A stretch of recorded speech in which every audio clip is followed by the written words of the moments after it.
Hello, welcome back to my channel, Tailor Made by Sarah, and I'm continuing today with the patterned paper series to hopefully give you some ideas of how to use up your patterned paper stash. I've certainly got a lot that I'm trying to work through and create some new cards.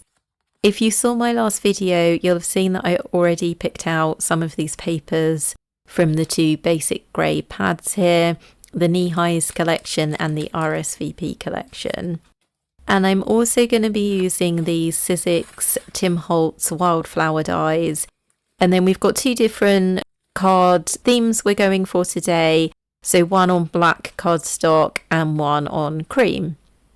And I do want it to be sort of relatively plain background, but I think just a flat surface is a little bit too plain.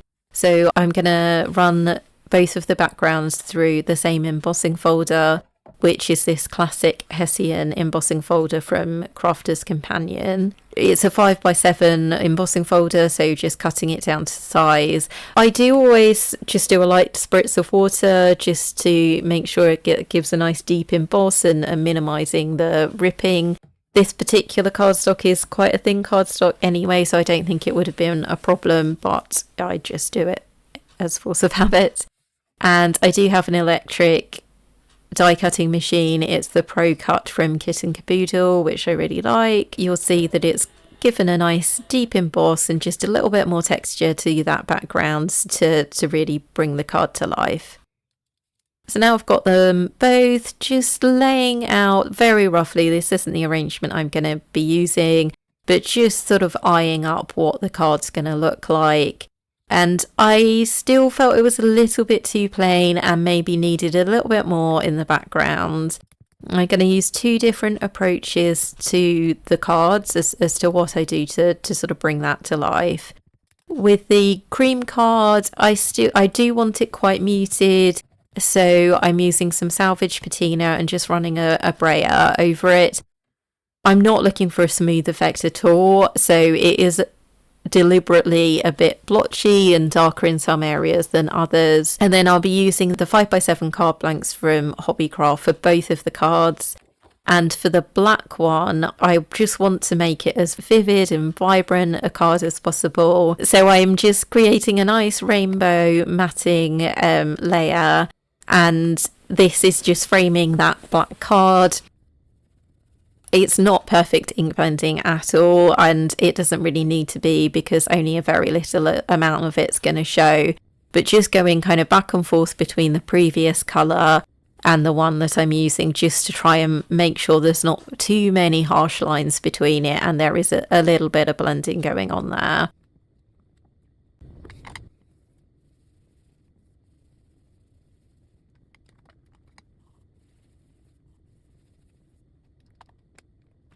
I love the peacock feathers colour, so just managed to get that in, although I think it's strictly not needed within the rainbow because we've got this blue coming.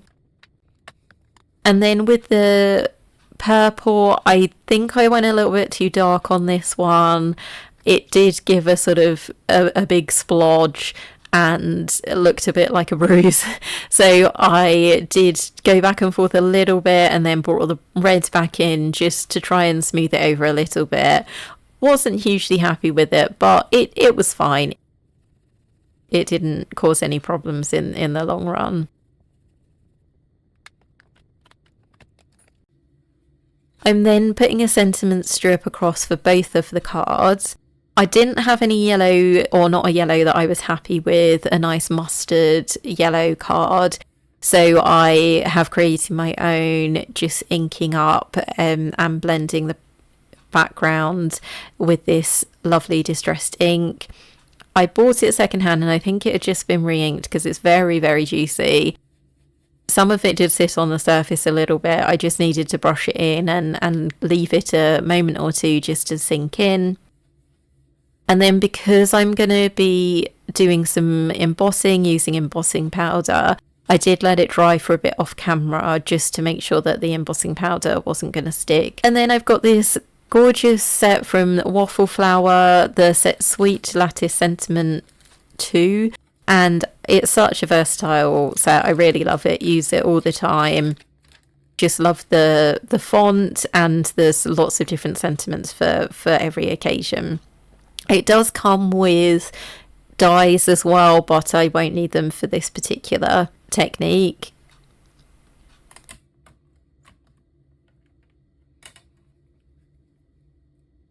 So I'm just adding a little bit of the kaolin powder just to make sure that embossing powder won't stick, and then using some VersaFine Clair ink, which is always my go-to ink for a really crisp image.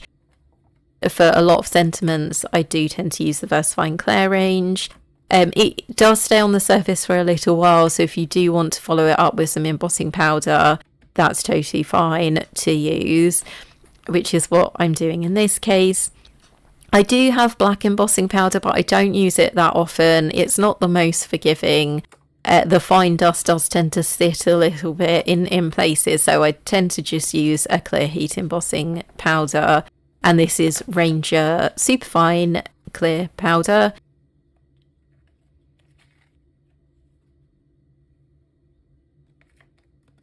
Tapping off the excess there, and even though I had left it to dry, it hadn't left it long enough really, so I did need to just brush off a few of the fine flakes of embossing powder there just to make sure they had disappeared. It wouldn't have been the end of the world because it is clear, but it would have created some shiny spots. And then just heat setting it. No matter how many times I've heat embossed, I still find it a bit magical watching it turn when it suddenly starts to go. So just making this nice, beautiful, bold black image with this lovely sentiment that I think will work really well on the black background. For the other one, I want to do a slightly darker teal, and that will just tie in the background colour a bit more.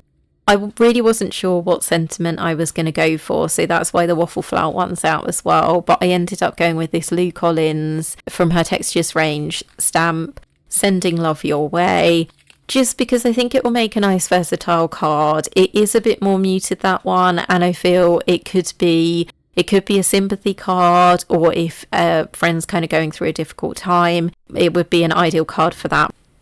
So now I'm just trimming up this black panel to add to the background with the rainbow ink. And I am doing it by eye, so just going back and forth a little bit because I do want it even all the way round. And then I'm just trying to work out the design. So I do end up using the same design for both of the cards in terms of which wildflowers I'm putting where. Just using my Nuvo glue. I really love the glue. It's got a nice fine tip. Easy to place exactly where you want it and don't get sort of splodges. And of course it dries clear. So if you did have a little splodge here and there, it's not too noticeable either. Does take a little bit longer to stick because it's got the raised background. It's obviously not going to stick in all places, so just taking a little bit of time there to make sure it's fully adhered.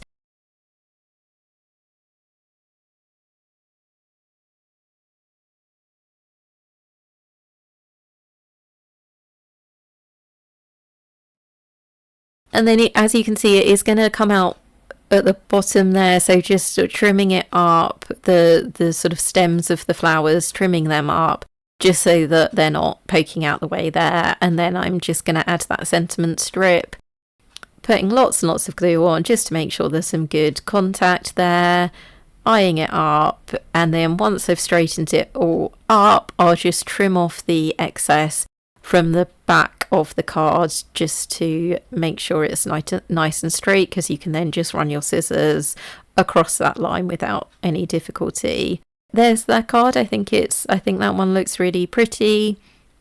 Just finishing off the other one, so I've already glued the flowers down, and you can see they do overlap slightly with the background layer, which I think just ties it all nicely together. And I just think this is such a vibrant, fun card and perfect for people who love good colour. So there we have it, the two different cards using same paper pads, same embossing folder, same techniques, but I think two very, very different cards for totally different occasions. If you like what I've made, please do like and subscribe. It will really help me out. Thank you.